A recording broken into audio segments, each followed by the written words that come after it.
Moon in the second house. Security, comfort, and emotional groundedness. Welcome to Moon in the second house in synastry. Here, one person's moon falls into another person's second house.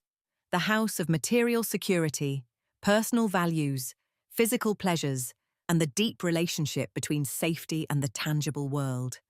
The second house is often reduced to money and possessions, but it goes considerably deeper than that.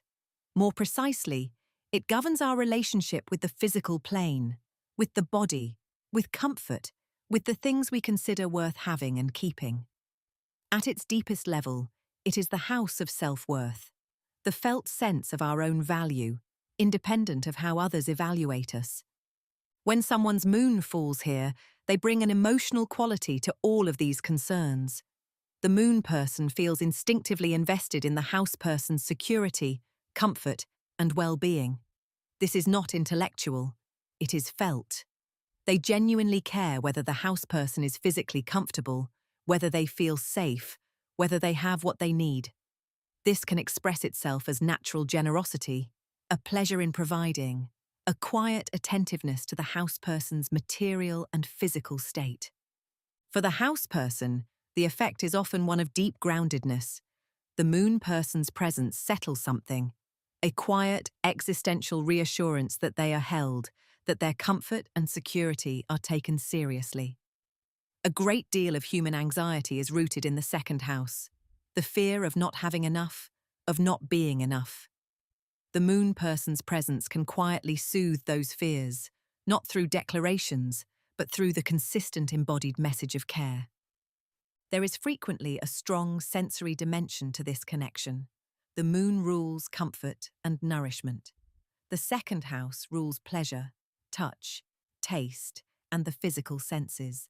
When these combine in synastry, love often expresses itself through feeding someone well, both literally and figuratively. Cooking together, shared domestic ease, the small sensory rituals that mark daily life. This is a relationship where care shows up in the most tangible and immediate ways. This overlay supports the building of a shared material life. There is often an instinctive compatibility around questions of resources, security, and how to create physical stability together.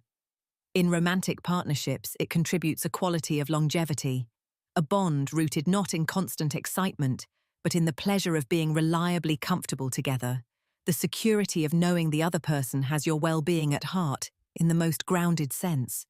To the challenges. The moon's emotional nature can, in the second house, become entangled with anxiety. The moon carries a natural tendency toward worry, and in the second house, this worry tends to attach to material concerns. The moon person's emotional state may become disproportionately affected by the house person's financial situation or spending habits. If the house person is going through difficulty, the moon person may respond with an intensity that feels excessive or controlling. There can also be a possessiveness that develops, not just of things, but of the security the relationship provides. The moon person may come to depend on the relationship itself as a source of material or existential safety, placing a weight on the bond that neither person is fully aware of. The resolution lies in each person developing their own inner security.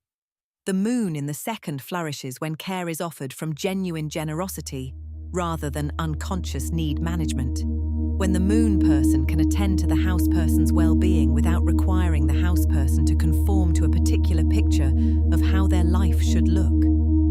At its best, moon in the second house synastry is quietly one of the most beautiful overlays available for both people's self-worth. It is the bond of those who feel safe in each other's presence, who feed each other well, who build something solid together, who know, simply and without much discussion, that the other has their back in the most grounded and tangible sense.